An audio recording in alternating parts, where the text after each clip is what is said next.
Welcome to electrical JE education. ये जो video series है इसमें हम एनएचपीसी जेई के जो प्रीवियस ईयर पेपर हुए हैं उसके हम सॉल्यूशन करने वाले हैं हर एक क्वेश्चन का, जिसमें हमारे पास दो पेपर है, एक शिफ्ट 1 का और एक शिफ्ट 2 का। ठीक है, इससे रिलेटेड जो भी आपको डेटा चाहिए वो लिंक हमने दे दिया है नीचे डिस्क्रिप्शन में, चाहे वो पीडीएफ हो या फिर उसका वीडियो हो सिस्टमेटिक ऑर्डर में। ये किस तरीके से वीडियो रहने वाला है जिससे कि आप लोगों को समस्या ना हो आगे चल के, तो मैं आपको बता देता हूँ। ये 110 क्वेश्चन पूछे गए थे एनएचपीसी जेई के प्रीवियस ईयर पेपर में, जिसमें से कि हम 110 क्वेश्चन को हम 3 पार्ट में करने वाले हैं। एक पार्ट काफ़ी ज़्यादा लेंदी हो जाएगा, तो बेटर है कि हम 3 पार्ट में करें और बेटर वे में करें। पहला जो वीडियो रहेगा क्वेश्चन नंबर 1 to 37 रहेगा और सेकंड एंड थर्ड आप यहाँ पे देख सकते हैं। ठीक है, आज का जो वीडियो है हम शिफ्ट 1 पेपर के बारे में करने वाले हैं स्टडी। तो चलिए देखते हैं क्वेश्चन नंबर 1 to 37 में पहला जो क्वेश्चन क्या है।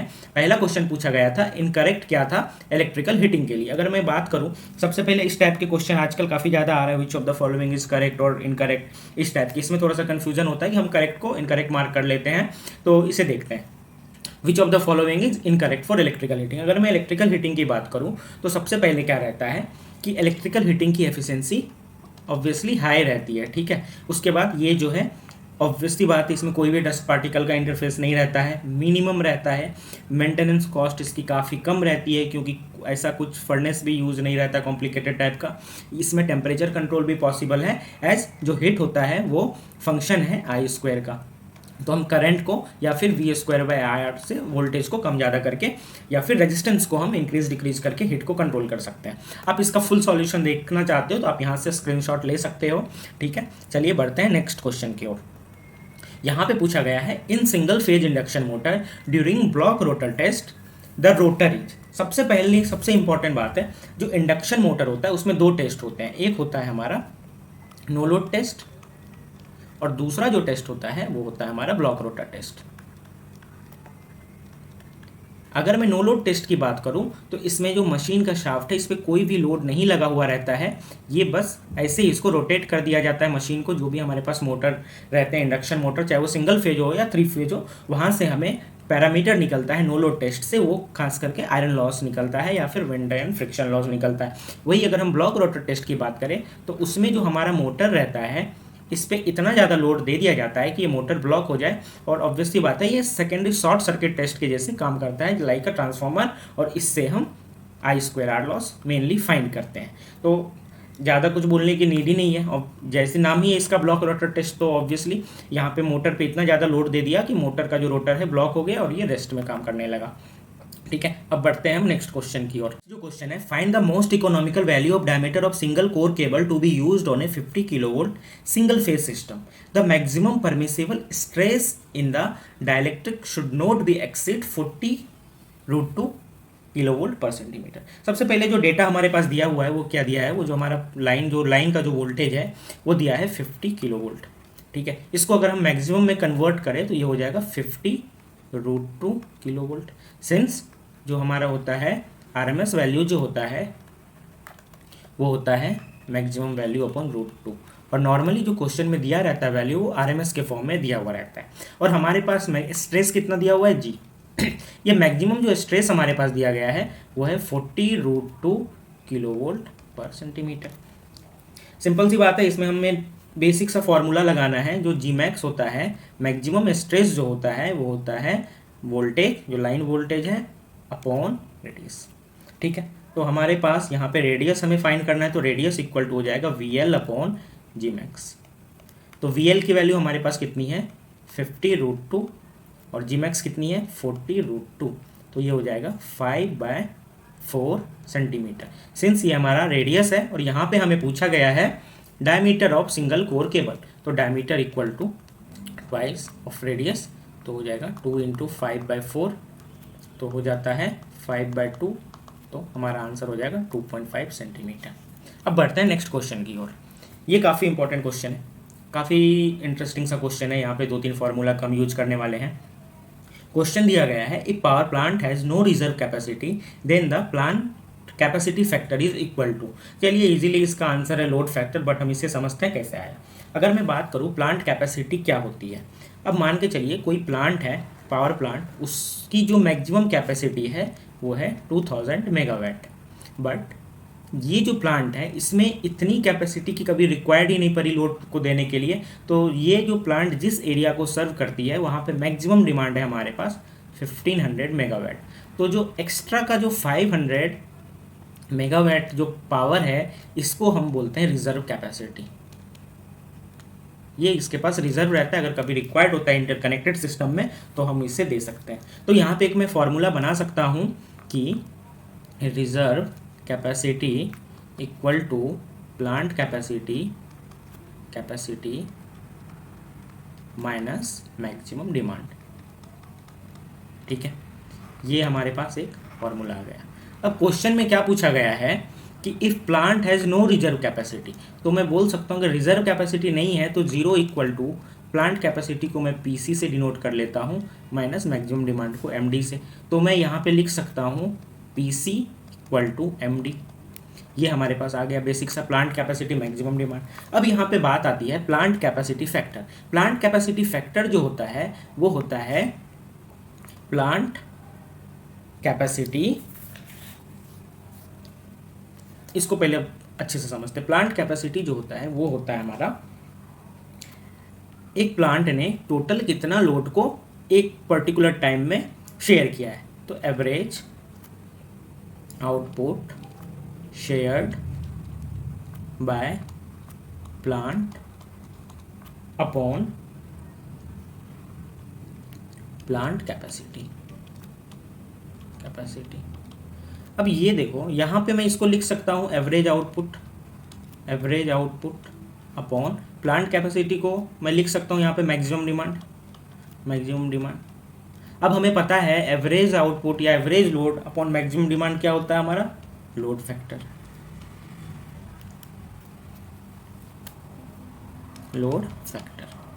ठीक है, चलिए देखते हैं नेक्स्ट क्वेश्चन को। In case of gold plating the anode is, तो इसमें थोड़ी सी एम्बिग्यूटी है क्वेश्चन में, इसका आंसर वैसे गोल्ड रहना चाहिए। ठीक है, चलिए बढ़ते हैं नेक्स्ट क्वेश्चन की ओर। यहाँ पे पूछा गया है the following symbol is used for. तो यहाँ पे आप देख सकते हो ये जो सिंबल होता है ये सॉकेट का होता है। प्लग एंड सॉकेट की बात करूँ तो कुछ इस तरीके से उसका सिंबल को डिनोट करेंगे। सर्किट ब्रेकर का सिंबल ये होता है। वही आइसोलेटर की बात करूँ तो आइसोलेटर का सिंबल ये होता है। नेक्स्ट क्वेश्चन है the effective resistance of 2200 volt 50 hertz 440 kVA single phase alternator is 0.50 means. ठीक है, आगे बढ़ते हैं। On short circuit a field current of 40 ampere gives a full load current of 200 ampere. The open circuit EMF for the same field excitation is 1200 volt. Find synchronous impedance. ये basically synchronous impedance के ऊपर question है। Open circuit और short circuit test जो हम conduct करते हैं, अगर आप ओपन सर्किट और शॉर्ट सर्किट टेस्ट कंडक्ट कैसे किया जाता है वो अगर जान लोगे तो इजीली ये हम बना सकते हैं। सबसे पहले हम क्या करते हैं, यहाँ पे फील्ड करंट लेते हैं। अब ये फील्ड करंट क्या है, जो हमारा ऑल्टरनेटर है इसमें जो रोटर रहता है, मैं बस यहाँ पे बेसिकली बता रहा हूँ, यहाँ से जो करंट फ्लो होती है इसको बोलते हैं फील्ड करंट, या फिर इसको हम एक्साइटेशन भी बोलते हैं। ये जो फील्ड करंट क्या करती है, पोल यहाँ पे क्रिएट करती है नॉर्थ और साउथ। अब ये पोल जो है इसका जो एक्साइटेशन है उससे क्या होता है, फ्लक्स यहाँ पे जनरेट होता है। तो ये फ्लक्स कहीं ना कहीं फंक्शन होता है वोल्टेज जनरेशन में, आप देख सकते हो EMF इक्वेशन से। तो यहाँ पे बोला गया है कि अगर फील्ड करंट हमारे पास 40 एम्पियर दिया है, मैं यहाँ पे कहीं पे ले लेता हूँ 40 एम्पियर। अगर 40 एम्पियर फील्ड करंट है तो ये फुल लोड करंट 200 एम्पियर यहाँ पे प्रोड्यूस कर रही है। तो यहाँ पे मैं 200 एम्पियर ले लेता हूँ, जो हमारा आर्मेचर करंट का मैं यहाँ पे ग्राफ ले लिया, ये हमारा 200 एम्पियर लिया है। ठीक है, अभी नेक्स्ट देखते हैं। एंड ओपन सर्किट जो वोल्टेज है EMF for the same field excitation, मतलब कि 40 एम्पियर के ही फील्ड एक्साइटेशन में ओपन सर्किट वोल्टेज 1200 वोल्ट है। तो मैं यहाँ पे इसको जो है ले लेता हूँ, इस ग्राफ को IA और VOC दोनों भी ले लेता हूँ। तो कहीं ना कहीं जो है ये 1200 वोल्ट जो है यहाँ पे दो अलग अलग पैरामीटर पे मैंने ग्राफ बनाया है। ठीक है, 1200 वोल्ट जो है ये लेता है। तो अब होता क्या है, हमें यहाँ से निकालना सिंक्रोनस इम्पीडेंस। सिंक्रोनस इम्पीडेंस जो होता है ZS, ये एक पर्टिकुलर IF पे जो होता है वो होता है VOC अपॉन ISC। VOC हमारे पास कितना दिया है 1200 volt upon I short circuit हमारे पास कितना दिया हुआ है 200 एम्पियर। तो टोटल हमारे पास करंट आ गया, इम्पिडेंस आ गया 6 ओम। ठीक है, अब बढ़ते हैं नेक्स्ट क्वेश्चन की ओर।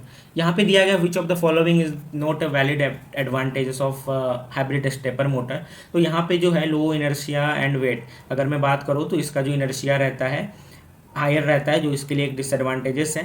तो आप देख सकते हो यहाँ पे, ठीक है, आप इसका स्नैप भी ले सकते हो। नेक्स्ट बढ़ते हैं, find the voltage V in the following circuit. अगर मैं यहाँ पे बात करूँ इस सर्किट में हमें ये वोल्टेज पता करना है, तो सबसे पहले मैं इस लूप में KVL लगा लेता हूँ। इसकी डायरेक्शन इधर है, इसकी भी डायरेक्शन इधर है, बट ये दोनों की डायरेक्शन अपोजिट है।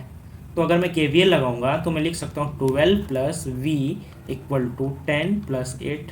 तो यहाँ से हमें V निकालना है, तो V इजीली हो जाएगा 18 - 12 = 6 वोल्ट। काफ़ी इजी क्वेश्चन है। Find the current I in the following circuit. जैसे ये KVL पे क्वेश्चन था, तो नेक्स्ट क्वेश्चन इन्होंने पूछ लिया KCL पे। तो यहाँ से अगर करंट I जा रही है तो ये दो अलग अलग पाथ में डिवाइड हो जा रही है, एक IX में ले लेता हूँ और एक IY ले लेता हूँ। अगर मैं यहाँ पे KCL लगाऊंगा I = IX + IY। ठीक है, I की वैल्यू जो है कितनी दी हुई है, यहाँ पे जो I हमने कंसिडर किया 4 = 1 + IY, therefore IY = 3 एम्पियर। काफ़ी इजी क्वेश्चन है। उसके बाद पूछा गया विच of the following is not a valid advantages of fluorescence lamp. Fluorescent lamp का अगर मैं बात करूँ तो एस्ट्रोबॉस्कोपिक इफेक्ट होता है। ये क्या होता है कि जो फ्रीक्वेंसी रहती है, फ्रीक्वेंसी डिफरेंस के चलते अब होता क्या है, इसकी जो ब्लिंकिंग स्पीड रहती है, ठीक है, और कोई अगर वहाँ पे फ़ैन या फिर कोई रोटेटिंग मशीन घूम रही है, उसकी जो रोटेटिंग स्पीड रहती है दोनों मैच नहीं करता, जिसके चलते हुए हमें उल्टा घुमाए, उल्टा डायरेक्शन या कुछ स्लो स्पीड या अपोजिट स्पीड में दिखाई देने लगते हैं। तो यहाँ पे आप वैसे देख सकते हो इसके बारे में जो मैंने पॉइंट्स कुछ डाले हुए हैं। इसकी ल्यूमिनियस एफिशिएंसी जो है यहाँ पे हाई लिखा हुआ है। अगर इसकी मैं बात करूँ तो 40 ल्यूमेन पर वैट होता है। वर्किंग आवर जो है इसकी 4000 आवर्स रहता है, जो अच्छा खासा है। रनिंग कॉस्ट इसकी जो है इनिशियल कॉस्ट ज़्यादा रहती है बट रनिंग कॉस्ट कम रहती है, ठीक है। उसके बाद अगर मैं बात करूँ नेक्स्ट, तो ये हो ही गया। चलिए अभी नेक्स्ट देखते हैं क्वेश्चन। ये है identify the measuring instrument shown below. ये जो इंस्ट्रूमेंट दिया है इसे हमें आइडेंटिफाई करना है कौन सा है। तो ये मैनोमीटर है, ठीक है। इसका जो यूज होता है एब्सोल्यूट प्रेशर को मेजर करने के लिए होता है, जो कि डायरेक्टली मेजर करता है। और भी यहाँ पे जो बाकी मीटर के बारे में दिया गया है ट्रांसड्यूसर मीटर टाइप का, तो उससे आप देख सकते हो वेंचुरी मीटर हो गया, ठीक है। उसके बाद आपका जो है थर्मोमीटर हो गया, ये तो आप लोग जानते ही हो। उसके बाद रोटामीटर। अब इसका क्या काम होता है बेसिकली मैंने यहाँ पे पॉइंट आउट कर दिया। अभी जो नेक्स्ट क्वेश्चन है हमारा, ये भी काफ़ी अच्छा है कि 7 सेगमेंट डिस्प्ले होता है, तो उसमें जो डिजिट 1 होता है वो कौन से सेगमेंट में ब्लिंक करेगा। तो आप यहाँ पे इजीली देख के खुद से बता सकते हो कि B1 के लिए हमारे पास ये 2 लाइन चाहिए और बाकी जो लाइन है वो डार्क चाहिए। तो 1 के लिए ऑब्वियसली B एंड C, और आप यहाँ से कॉम्बिनेशन बना सकते हो कोई भी डिजिट का, 1 to 9 एंड 0 का, ठीक है। अभी देखते हैं next. With reference to testing of DC machine state true false for the following statements, ठीक है। पहला है most economical method of finding no load loss of large DC motor is Swinburne test. Obviously बात है, Swinburne test जो है उसमें काफ़ी कम पावर का यूज होता है टेस्ट करने के लिए, ठीक है। दूसरा है रिटार्डेशन टेस्ट, जो कि स्ट्रे लॉस को दिखाता है। दोनों भी ट्रू है, आप यहाँ पे इसके बारे में स्नैपशॉट ले सकते हो और पढ़ सकते हो। नेक्स्ट देखते हैं, good heating element should have dash specific resistance and dash temperature coefficient of resistance. अगर मैं बात करूँ हीटिंग एलिमेंट जैसे नाइक्रोम है, ठीक है। ये हीटिंग एलिमेंट का काम क्या होता है, इसका जो रेजिस्टेंस रहता है, ये रेजिस्टेंस इसका काफ़ी ज़्यादा हाई रहता है बिकॉज ऑफ रेजिस्टिविटी,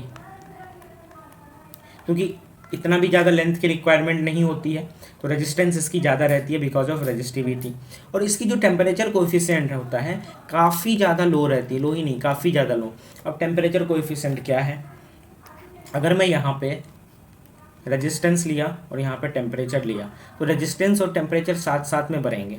जैसे जैसे टेम्परेचर बढ़ते रहेगा उसका रेजिस्टेंस बढ़ते रहेगा। तो इससे होगा क्या, एक लिमिट के बाद टेम्परेचर और बढ़ा, रेजिस्टेंस और बढ़ेगा, टेम्परेचर फिर बढ़ा, फिर रेजिस्टेंस बढ़ेगा। तो रेजिस्टेंस इतना ज़्यादा हो जाएगा कि ये खुद की हीटिंग से जो हीटिंग एलिमेंट है वो मेल्ट कर जाएगी। तो इसको ओवरकम करने के लिए इसकी जो कोएफिशिएंट रहती है रेजिस्टेंस की टेम्परेचर के रिस्पेक्ट में काफ़ी कम रहती है, तो इसलिए should have high specific resistance and low temperature coefficient of resistance. Next question की ओर बढ़ते हैं।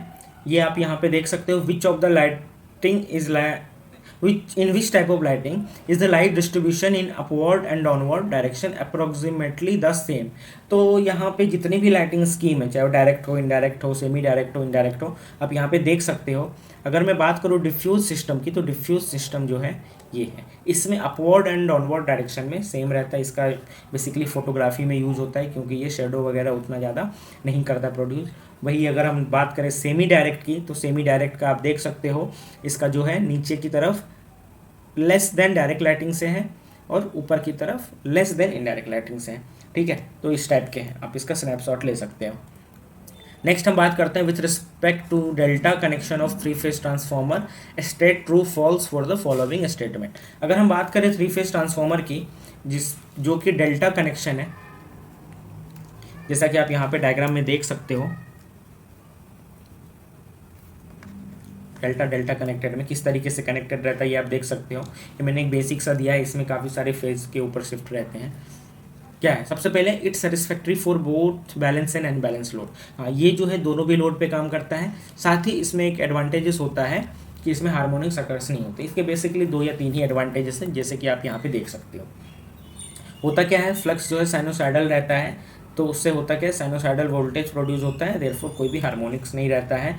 अगर हम बात करें जैसे स्टार कनेक्शन में डिफ़िकल्टी रहती है अनबैलेंस लोडिंग के लिए, बट यहाँ पे ऐसा कुछ नहीं रहता है, कांस्टेंट रहता है वोल्टेज रिगार्डलेस कोई भी लोड हो। ठीक है, और इसका एक एडवांटेज है, अगर ये डेल्टा डेल्टा कनेक्शन में से कोई भी एक फेज डिस्कनेक्ट हो जाता है तो ऐसे केस में ये ओपन डेल्टा कनेक्शन भी काम करने लगता है, जिसको कि हम वीवी कनेक्शन बोलते हैं। इसका यूज कहाँ पे होता है, लार्ज लो वोल्टेज ट्रांसफॉर्मर में इसका यूज होता है। चलिए नेक्स्ट देखते हैं, which of the following is the hard magnetic material. तो हार्ड एंड सॉफ्ट का जो है हमने यहाँ पे बेसिकली दे दिया है एग्जाम्पल, आप यहाँ से देख सकते हो हार्ड किसे बोलते हैं और सॉफ्ट किसे बोलते हैं। ठीक है, बेसिकली इसके बारे में डिटेल जब हम हिस्टेरेसिस पढ़ेंगे तो इसको हम अच्छे से एक्सप्लेन कर रहे होंगे। नेक्स्ट देखते हैं, which of the following is not a correct voltage level for primary transmission.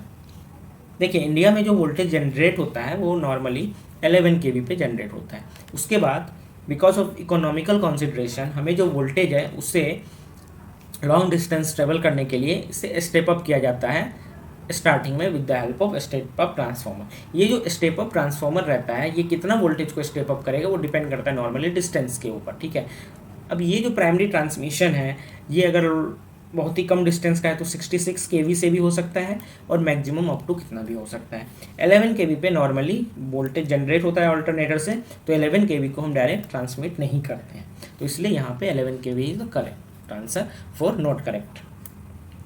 ठीक है, नेक्स्ट बढ़ते हैं। In hydroelectric power plant dash are open और close conduit which carry water to the turbine. Hydroelectric power plant की बात करूँ तो उसमें जो पेन स्टॉक रहता है वो एक कंड्यूट का काम करता है, सर्च टैंक वाटर हैमर को से बचाता है। ठीक है, डैम जो है, डैम क्या करता है, वाटर स्टोरेज का काम करता है, साथ ही साथ इरिगेशन का काम करता है। नेक्स्ट क्वेश्चन है, a single stage transistor amplifier the collector load resistance is 2 kilo ohm and the input resistance is 1 kilo ohm. If current gain is 50, calculate voltage gain. Simple सा हमें यहाँ पे फॉर्मूला लगाना है, जो हमारा वोल्टेज गेन होता है वो होता है हमारा current gain multiply output resistance upon input resistance.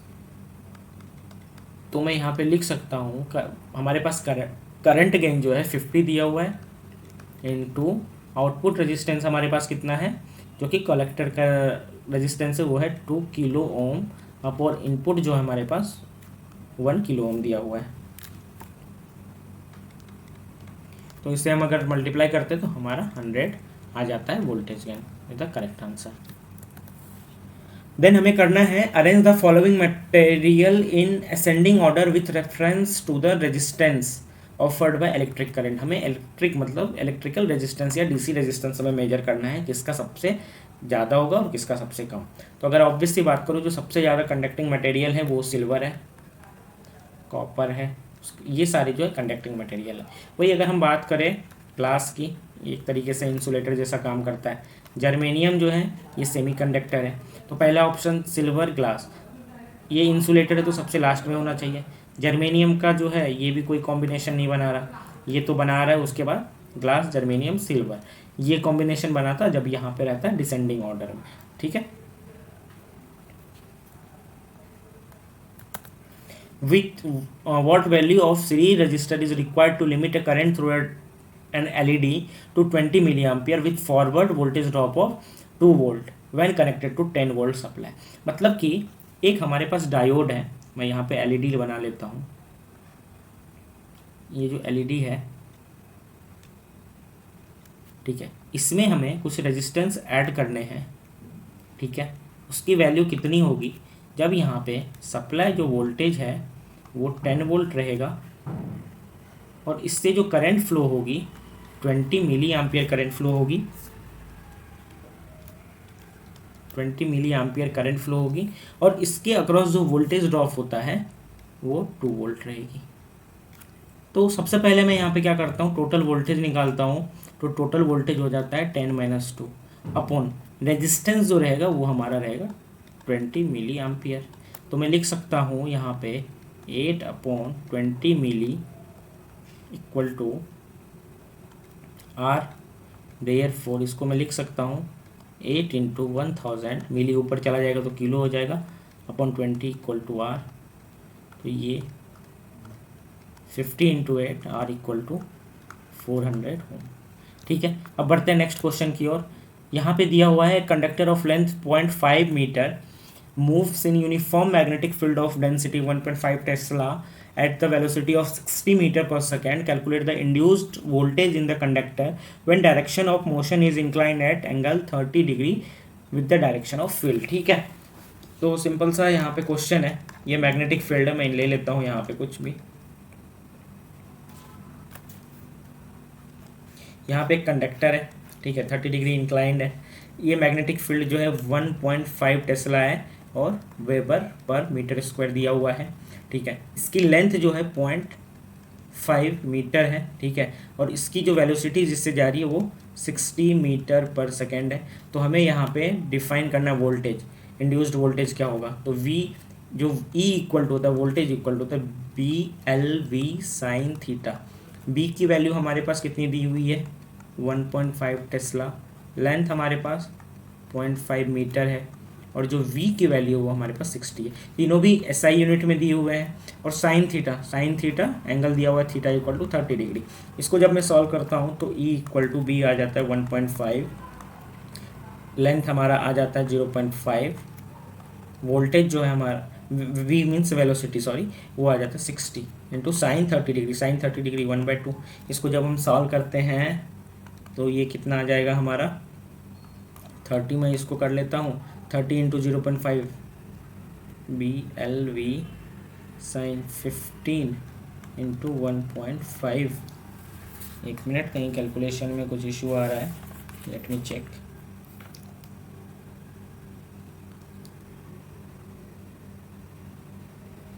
BLV B हमारे पास ये है, लेंथ हमारे पास 0.5 मीटर है, वेलोसिटी 60 है, VLB साइन थीटा। तो साइन थीटा की बात करें तो इसे जब हम सॉल्व करते हैं 2 × 30, इसको मैं ऐसे कर लेता हूँ 3/2 multiply by 1/2 multiply by 60 into 1/2। तो यहाँ से 30 2 15, तो ये हो जाता है 45/2। तो ये हो जाएगा 22.5 वोल्ट्स। ठीक है, नेक्स्ट देखते हैं। यहाँ पे पूछा जा रहा है transform the following sinusoidal from the phasor form. तो यहाँ पे अगर मैं 0 डिग्री रेफरेंस ले लूँ तो इससे मैं क्या लिख सकता हूँ 10, तो ये 10 हो जाएगा। और ये नेगेटिव है तो -30 डिग्री, तो मैं इसको लिख सकता हूँ 10 at an angle -30 degree ampere. Next है यहाँ पे, if the measurement indicate vacuum of 150 torr what will be the absolute pressure. कुछ इस तरीके के क्वेश्चन जनरल इंजीनियरिंग में पूछ लिए जाते हैं। ठीक है, तो एब्सोल्यूट प्रेशर का जो फॉर्मूला होता है वो होता है atmospheric pressure minus vacuum pressure. Atmospheric pressure जो 1 एटमॉस्फेरिक प्रेशर होता है वो होता है 760 टॉर। तो हम यहाँ से इजीली एब्सोल्यूट प्रेशर निकाल सकते हैं।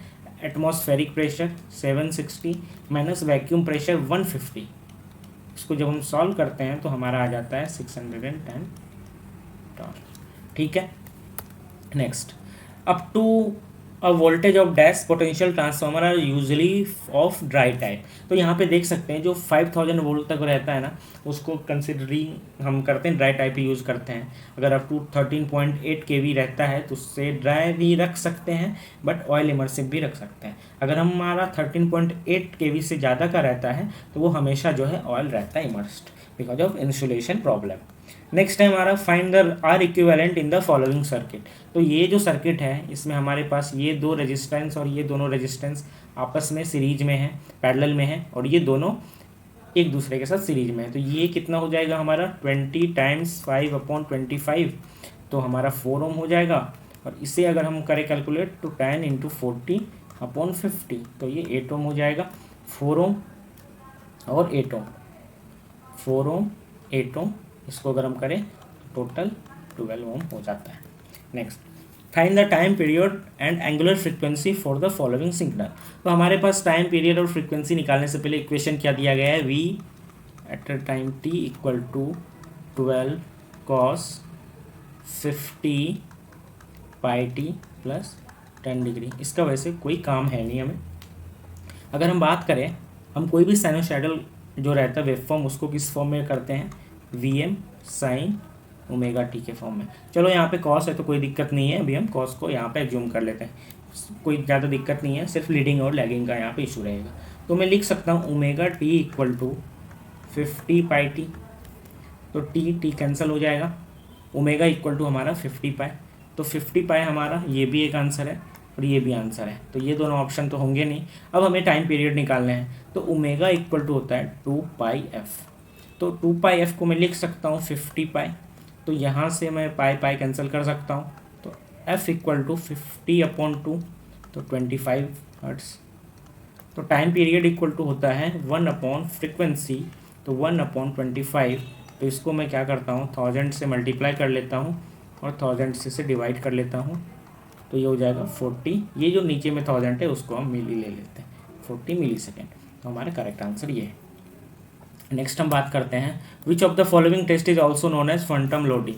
ये बेसिकली एनर्जी मीटर के लिए यूज होता है, एक तरीके का लोडिंग रहता है जिससे कि नो लोड, काफ़ी कम इसमें पावर जनरेट होता है, काफ़ी कम जो है इसमें पावर की रिक्वायरमेंट होती है एनर्जी मीटर को टेस्ट करने के लिए। इसे हम इनडायरेक्ट लोडिंग भी कहते हैं, ठीक है। और एक दूसरा होता है डायरेक्ट लोडिंग, हम करेंगे उसको नेक्स्ट, कभी जब डिटेल में पढ़ेंगे तो उसको डिस्कस कर सकते हैं। नेक्स्ट देखते हैं, इन the following circuit if I1 I2 I3 दिया हुआ है, find the total current IT। तो सिंपल सा यहाँ पे हमें KCL लगाना है, करंट किरचॉफ्स करंट रूल लगाना है, और यहाँ पे हमें फाइंड करना है करंट की वैल्यू। ये जो है इसकी डायरेक्शन और इसकी डायरेक्शन सेम है, और ये तीनों की डायरेक्शन सेम है, इसकी डायरेक्शन अलग है। तो यहाँ पे अगर हम करते हैं तो आप लोग इसे खुद से ट्राई करना। नेक्स्ट यहाँ पे पूछा गया विच of the following is example of non Newtonian fluid. तो ये न्यूटोनियन फ्लूइड कुछ इस तरीके से रहता है, उस पर अगर आप काफ़ी ज़्यादा प्रेशर अप्लाई करोगे तो वो जो फ्लूइड का जो सरफेस रहता है उसे कुछ नहीं होता है। अगर आप उसे आराम से टच करते हो तो आप लाइक जैसे वाटर है, वाटर के अंदर में हाथ डालते हो वैसे कर सकते हैं। तो देख लो यहाँ पे कुछ क्वेश्चन ऐसे होते हैं जो ऑप्शन से ही पता चल जाता है। अगर हम पेट्रोल या केरोसिन या वाटर की बात करें तो ये काफ़ी ज़्यादा पतला रहता है। पीनट बटर की अगर हम बात करें तो ये काफ़ी ज़्यादा एक थिक टाइप का रहता है, तो पीनट बटर जो है नॉन न्यूट्रॉनिक फ्लूइड है। नेक्स्ट हम बात करते हैं find voltage drop across 6 kilo ohm resistor in the following network. तो यहाँ पे इस सर्किट को मैं कुछ इस तरीके से ड्रॉ कर सकता हूँ, 9 किलो ओम, एंड इसे मैं लिख सकता हूँ, फिलहाल के लिए इसे मैं ऐड कर लेता हूँ, 20 + 6 18 किलो ओम। तो यहाँ पे जो है अगर मैं बात करूँ तो यहाँ से जो करंट है 30 मिली एम्पियर जा रही है। तो ये जो करंट है ये दोनों पाथ में जाएगी, इसमें ज़्यादा जाएगी करंट, इसमें कम जाएगी करंट, क्योंकि रेजिस्टेंस इसमें कम है। और करंट की रेशियो क्या रहेगी, जिसमें अगर हम रेजिस्टेंस की रेशियो करूँ तो 1:2 की है इधर फ्रॉम लेफ्ट टू राइट, अगर मैं करंट की रेशियो करूँगा तो 2:1 की है। तो मैं बस यहाँ पे मैं ले लेता हूँ 2x करंट जाएगी, यहाँ से x करंट जाएगी, तो 3x current equal to 30 milli ampere. तो x की जो वैल्यू होगी वो 10 मिली एम्पियर हो जाएगी। तो यहाँ से 10 मिली एम्पियर करंट जाएगी और बाकी 20 मिली एम्पियर करंट जो है 2x वाले से जाएगी। ठीक है, यहाँ से 20 मिली एम्पियर जाएगी। अगर यहाँ से 10 मिली एम्पियर करंट फ्लो हो रही है तो यहाँ पे कुछ ना कुछ वोल्टेज ड्रॉप होगा, वो क्या होगा, दोनों को मल्टीप्लाई कर देंगे तो 60 वोल्ट। ठीक है, next, in steam power plant the dash is part of ash handling system. तो अगर हम बात करें पावर प्लांट, तो पावर प्लांट में जो है एक इलेक्ट्रोस्टैटिक प्रेसिपिटेटर यूज होता है जो कि फ्लो को डिटेक्ट करता है, वो एश हैंडलिंग प्लांट का काम करता है। Next, which of the following is indicate which fault is indicate by following diagram. तो यहाँ पे आप देख सकते हो तीनों जो लाइन है ये आपस में जो है कनेक्टेड है और ये ग्राउंड के साथ कनेक्टेड है, तो ट्रिपल लाइन यहाँ पे है ही और ग्राउंड के साथ कनेक्टेड है, तो ये ट्रिपल LG फॉल्ट हो गया। ठीक है, ये इसी को हम बोलते हैं सिमेट्रिकल फॉल्ट। ठीक है, आप वैसे ऑप्शन से भी यहाँ पे देख सकते हो डबल LG या LG है ही नहीं है। नेक्स्ट बात करते हैं, 3 phase motor draw 5.6 kilowatt power when subjected to apparent power of 7000 VA find reactive power. तो इसको हम किस तरीके से सॉल्व करेंगे, सबसे पहले जो हमारा अपरेंट पावर होता है वो होता है square root active power plus reactive power. तो मैं लिख सकता हूँ इसे S square equal to P square minus Q square. तो यहाँ पे हमें Q फाइंड करना है, तो Q को अगर मैं इस साइड लेके जाता हूँ तो Q square equal to S square minus P square. S की हमारे पास वैल्यू कितनी दी हुई है, S 7000 VA, तो मैं इसे 7 kVA लिख सकता हूँ, तो ये 7 का स्क्वायर माइनस 5.6, P जो है हमारे पास ये हो जाएगा 5.6 का स्क्वायर। जब आप इसे सॉल्व करते हो तो ये आंसर आता है हमारा 4.2 kVAR। जो यूनिट होता है रिएक्टिव पावर का वो VAR में होता है, वोल्ट आर्म रिएक्टिव। नेक्स्ट देखते हैं L equivalent of the circuit. L equivalent similarly उसी तरीके से फाइंड किया जाता है जिस तरीके से हमें आर इक्विवेलेंट निकलता है। तो ये दोनों आपस में पैरेलल में है, तो पैरेलल में है तो हमारा क्या हो जाएगा, 4 इंडक्टेंस और रेजिस्टेंस 12 × 4 अपॉन 12 + 4 16, तो 3 हेनरी और ये इसके साथ एडेड है तो टोटल 5 हेनरी। ठीक है, next, series RLC circuit has R, XC and XL दिया हुआ है तो इम्पिडेंस निकालना है। जो इम्पिडेंस होता है वो होता है R plus J XL minus XC। R हमारे पास कितना दिया है 50 प्लस J XL की वैल्यू कितनी दी है हमारे पास 30 माइनस XC कितनी है 90, तो हमारा हो जाएगा 50, ये माइनस 60 हो जाता है माइनस J60 ओम। तो ये है हमारा करेक्ट आंसर। यहाँ तक देखने के लिए बहुत बहुत थैंक यू। अभी जो नेक्स्ट वीडियो है वो video number 2 from question number 38, वैसे तो 38 मैंने इसी में बता दिया, 274 करने वाले हैं। ठीक है, टोटल 3 वीडियो में इस पूरे प्रीवियस ईयर पेपर को कवर हम कर रहे होंगे। तब तक के बने